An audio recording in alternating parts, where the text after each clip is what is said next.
que je pense que tu sais, au fil des années, on décale l'heure à laquelle on se couche. Et là, moi, ces dernières années, j'ai fini par être un peu bousillé par la nuit. Je sais pas, il y a un côté un petit peu apesanteur la nuit qu'il n'y a pas le jour. Le jour, c'est très terre à terre. La nuit, c'est plus mystique, disons, tu vois. Il y a plus les heures, le temps qui coule n'a moins d'importance et d'incidence la nuit, je trouve. Tu regardes moins ta montre la nuit que ce que tu peux le faire le jour. Et après, je me suis pas dit, alors qu'est-ce que je préfère la nuit et allez, maintenant je vais vivre la nuit, tu vois. C'est petit à petit, j'ai décalé vers la nuit et je t'avoue, j'arrive pas à me coucher très tôt, donc c'est possible par période en tout cas, parce que j'ai des périodes où je vais arriver à me réveiller le matin et le matin je vais être très prolifique, d'autres périodes où je vais travailler plus l'après-midi, mais c'est vrai que la nuit il y a un côté justement hors du temps où tu peux te mettre dans ta bulle, t'enfermer, donc du coup ouais, peut-être plus propice à la création si possible.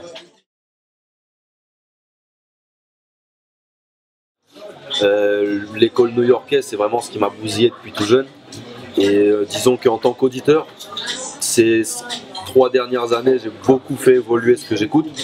Donc je pense que c'était une évolution. Sur le premier disque, je voulais rester de manière réfléchie sur une couleur un petit peu qui ressemblait au classique qui moi m'avait donné envie de faire du rap. Parce que ce premier disque pour moi ça avait une importance un petit peu. Le deuxième, je suis plus encore à rentrer dans le délire au feeling. Je me suis moins posé de questions. Les instrus que j'ai kiffé, c'est celles que j'ai kické. Je me suis pas dit est-ce que les gens vont le prendre bien ou pas bien. C'est vraiment, je suis parti au feeling, quoi. Bah, dans l'idée, en fait, je considère pas faire de la musique avec une couleur new-yorkaise ou avec une couleur d'ailleurs. J'essaye de, clairement, les influences sont visibles parce que j'ai rien inventé et que j'évolue dans des styles musicaux qui m'appartiennent pas forcément. Mais j'essaye de développer quelque chose qui soit un petit peu plus, qui me soit un peu plus propre, tu vois. Déjà, enfin. Je pense que l'entourage, le collectif, on a quand même une couleur un petit peu à nous. Et je pense qu'au sein du collectif, je voulais me démarquer, pas être juste un autre membre de l'entourage, parce que sinon, à ce compte-là, tu choisis ton membre préféré et t'écoutes que celui-là, tu vois. Et là, je pense que j'ai développé via plein de choses, tu vois, via le choix d'instru, via le choix des thématiques, via ma voix, via ma façon de poser. Je pense que j'ai développé quelque chose qui est différent de tous les autres membres de l'entourage, tu vois.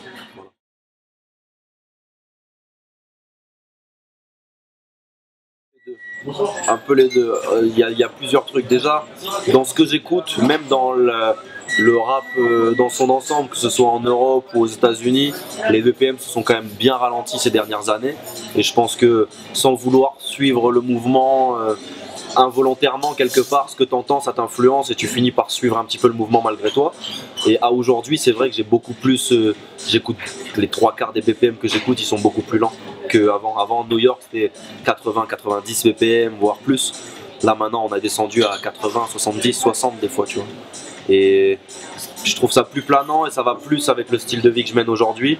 Et ensuite le côté plus réfléchi va être plus au niveau de je sors d'un an de tournée. Et un an de tournée sur du 90 BPM, c'est crevant. C'est crevant.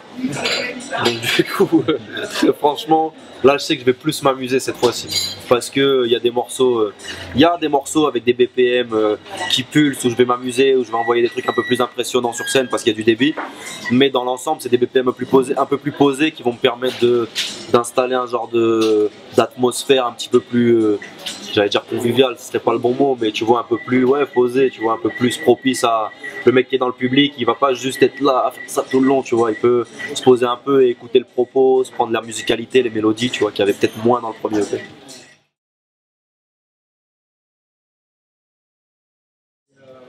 Je pense que tout public, mais après c'est pas une vraie critique dans le sens où tout public, quand tu écoutes un artiste, tu vas à un moment donné, surtout quand tu es jeune, te dire non mais lui c'est le meilleur.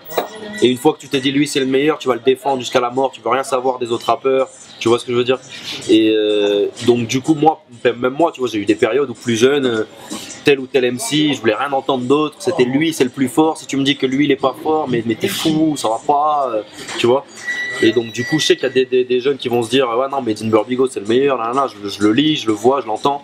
Maintenant la musique ça reste de la musique, donc c'est soumis à subjectivité de chacun.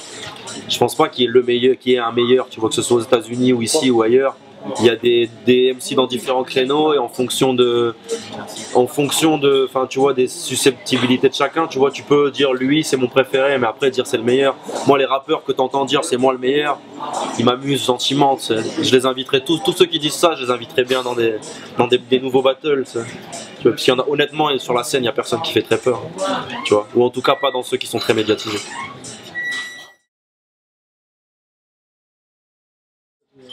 Bah, je pense que concrètement, on a eu à la fois la chance d'arriver, enfin on est des travailleurs tous autant qu'on est, on est surtout des passionnés, donc on s'est bousillé.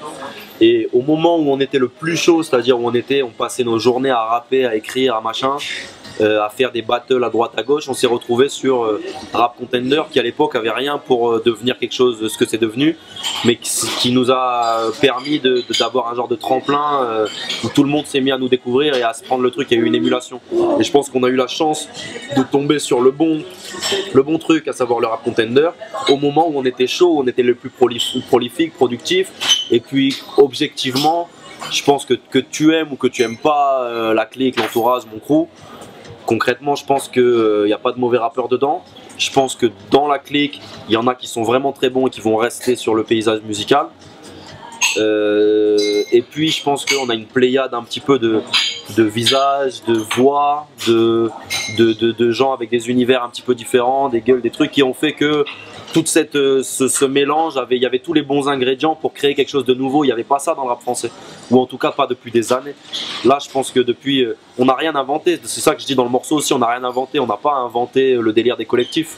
Mais avant le buzz autour de l'entourage, il n'y avait pas des collectifs partout en France avec des beatmakers, des cinéastes, des machins, des trucs. Ou alors je les ai pas vus, hein, mais là d'un coup tous les jeunes ils se sont montés en collectif. Même des anciens que je connaissais à droite à gauche qui se sont eux-mêmes fait des genres de montage avec plusieurs groupes, un DJ, un beatmaker, machin, pour remonter ces genres de clics, tu vois, un petit peu plus. Donc du coup nous on n'a rien inventé, mais clairement on a remis un truc au goût du jour. Et puis je pense qu'il y a toujours eu les musiques urbaines et le rap, ça a toujours fait du bruit, ça c'est pas grâce à nous. Avant nous, très récemment avant nous, il y a eu par exemple la section d'assaut qui ont réussi via des freestyles, des ci, des là à faire leur place à la sueur du front un peu. Mais je pense que nous on est arrivé avec un truc qui a redonné envie aux gens à faire du rap. Tous les jeunes dans les collèges, les lycées qui se sont mis là ces 2 dernières années à faire du rap, je dis pas que tous c'est grâce à nous ou à cause de nous, mais je pense que clairement on a notre truc à jouer, quoi, parce que avant nous je voyais pas beaucoup de gens qui faisaient des séries de freestyle sur internet ou qui faisaient des battles partout, tu vois, ou en tout cas pas, enfin j'ai pas vu autant d'effervescence avant qu'il y ait du buzz autour de nous, tu vois. Donc je pense qu'on a, comme je te dis, on n'a rien inventé, mais on a eu la chance au moment où nous on était chaud dans ce délire d'arriver à faire péter le délire et donc de le remettre au goût du jour. Voilà. La nuit, je trouve plus de sommeil.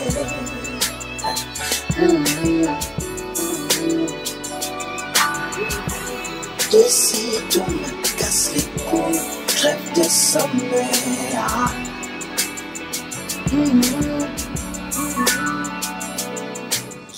Ça s'est fait un petit peu au feeling. J'avais pas de. Lui il était en plein dans son album et c'est pas quelqu'un qui s'éparpille trop quand il est en création, donc du coup j'avais pas prévu de l'inviter sur un couplet. Maintenant j'avais un morceau, celui sur lequel je l'ai invité, où j'avais pas de refrain et où clairement je l'imaginais au refrain. Je l'ai harcelé pendant à peu près 2 mois, lui-même il sait de quoi je parle, et il a fini par me faire ça en genre, je sais pas, il a dû y passer peut-être une demi-heure, il a enregistré avec son Mac, il m'a fait un genre de maquette, et quand on a écouté ça au studio, les autres ils étaient comme ça, ils disaient putain, il est écœurant ce mec là, tu sais, c'est mon gars et tout, mais ça n'empêche pas que je puisse encore être impressionné par son talent. Et vraiment c'est quelqu'un que je trouve très talentueux. Ouais.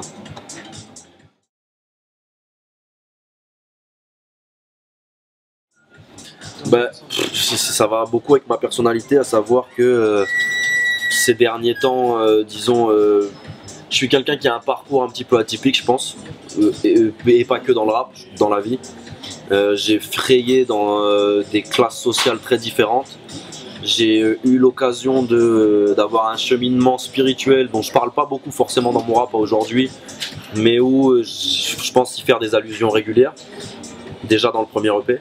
Je te coupe juste sur l'idée, mais Ouais. ton tout premier projet finalement s'appelle Din Rim. Voilà, le premier avait beaucoup plus d'impact parce que je l'ai fait, mon premier projet s'appelait Din Rim Intérim, je l'ai fait, j'avais entre 17 et 19 ans. Donc du coup j'y parlais de ma vie à l'époque où j'étais beaucoup plus centré sur ces questions de spiritualité, disons, et de religion. À aujourd'hui, clairement, que tu vois, je vis la nuit, je sors beaucoup, je fume, je suis pas un alcoolique mais il peut m'arriver de boire. Donc du coup j'ai un bagage qui fait que j'ai étudié toutes les questions de philosophie liées à la religion, et qu'aujourd'hui quand je vais me poser, quand tout un chacun peut se poser chez lui et réfléchir un petit peu à ce qui fait de bien ou pas bien, à un moment donné c'est des trucs auxquels je réfléchis sans trop arriver à y fixer de réponse à aujourd'hui. Donc si j'y avais des réponses, certainement je ferais des morceaux dessus où je développe vraiment l'idée. À aujourd'hui je suis plus dans un cadre un peu flottant où je sais pas trop où je me situe moi-même. Donc je pense que je parle de ça. Dans le morceau dont tu parles, Les Fleurs du Mal, je parle de ça. De ce côté un peu, je suis à droite, à gauche, les meufs, les soirées, le ci, le là, mais j'en ai pas pour autant moins de considération et de pensée, tu vois, sur quand je vais faire quelque chose de pas bien ou tout ça. C'est des trucs auxquels je réfléchis, mais où, comme je te dis, j'ai pas de réponse. Je sais pas te dire à aujourd'hui, je me considère de telle case ou de telle case, tu vois. Donc, pour l'instant, je pense que ça reste flottant, et dans ma façon d'y penser au jour le jour, et dans ma façon donc de l'aborder dans la musique. À savoir, ça va se retrouver au détour d'une rime ou deux, mais je vais pas faire un morceau forcément où je parle de ça proprement dit, tu vois. Voilà. Très simplement, alors comment ça s'est fait pour Alpha, etc. Je sais pas, parce que j'en suis pas à l'origine. C'est moi qui leur ai fait découvrir, mais je suis pas à l'origine du fait qu'ils se soient connectés. Alors comment ils se sont déconnectés, je sais pas, certainement par internet, etc. En ce qui me concerne, donc moi je suis né à Marseille, j'ai habité longtemps à Toulon, qui est Toulon entre Nice et Marseille. Et en gros, à Nice, il y a une école de rap vénère depuis des années qui, moi, m'a beaucoup influencé. Pour moi, honnêtement, l'école niçoise m'a plus influencé que ce que l'école marseillaise a pu le faire. Franchement, pour moi, honnêtement, mon bagage rap français, si je dois le réduire à deux trucs, ça va être l'école niçoise et Time Bomb. Et dans cette école niçoise, il y avait le groupe qui m'a vraiment marqué, s'appelle Mike Forcing. C'était un groupe, je sais pas si ça te parle. Voilà, Vust lyriciste et Mazar. Mazar, maintenant, il est parti aux États-Unis, il y fait plein de trucs. Et Vust, lui, est toujours à Nice, il rappe toujours. Et Vust, pour le coup, c'est vraiment un MC qui m'a beaucoup influencé à l'époque où je devais avoir entre 16 et 18 ans. Et que j'ai beaucoup écouté. Il a un projet qui s'appelle Coup de Théâtre, qui était un street album qui était mal défendu, mal réalisé, mal tout, mais qui est un petit bijou en termes de rap à mon sens.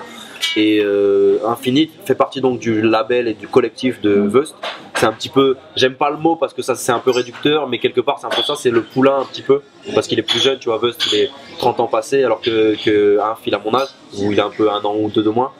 Et donc du coup c'est un petit peu l'héritier, je me sens héritier au même titre que lui de cette école là un petit peu, tu vois. C'est une école de la rime mais qui est une école qui reste sudiste, tu vois ce que je veux dire. Il y a un côté un peu soleil, un petit peu flambe, qui est moins à Paris, que je trouve intéressant. Alors c'est quoi la date de la maroquinerie? 7 mars. On commence la tournée le 7 mars à la maroquinerie à Paris. Derrière on enchaîne, je vais pas faire autant de scènes que ce que j'ai pu faire sur Inception, parce que à l'époque d'Inception j'étais même pas en indépendant. Là je suis en indépendant.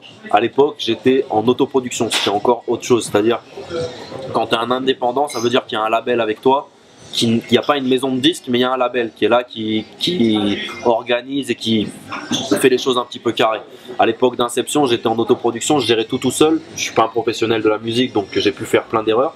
Et j'ai fait beaucoup de scènes parce que c'était pour moi la manière de défendre la musique, etc. Là maintenant, j'ai plus une vision d'ensemble sur ce que j'ai envie de faire dans l'avenir. Et cet EP là, je vais le défendre à la mort, mais pour moi c'est un EP, c'est la dernière marche avant l'album, disons. Honnêtement, mais après je vais taper très large parce qu'il y a plein de trucs, j'écoute pas. Il y a l'album de Mr. Probs que j'ai rincé, mais moi je suis pas quelqu'un qui va écouter un album pendant 6 mois. Prendre l'album, je vais le bousiller pendant 3 semaines et je vais y revenir quelques mois après.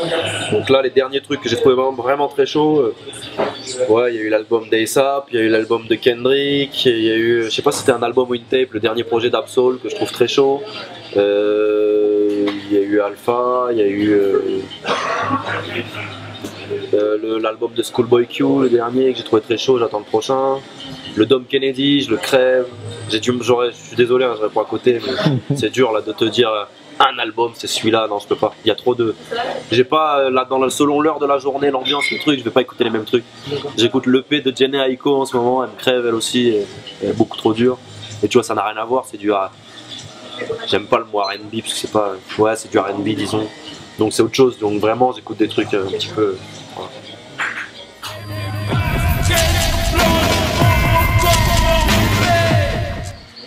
Force One. Voilà, Force One. Basket Blanche pour moi, c'est Force One. Yo, c'est Dinber Bigo, retrouvez-moi sur Basket Blanche en interview exclusive. C'est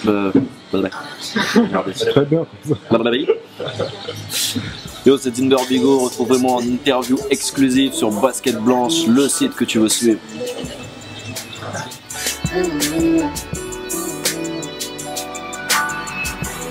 Décide, on me casse les couilles, je rêve de sommeil.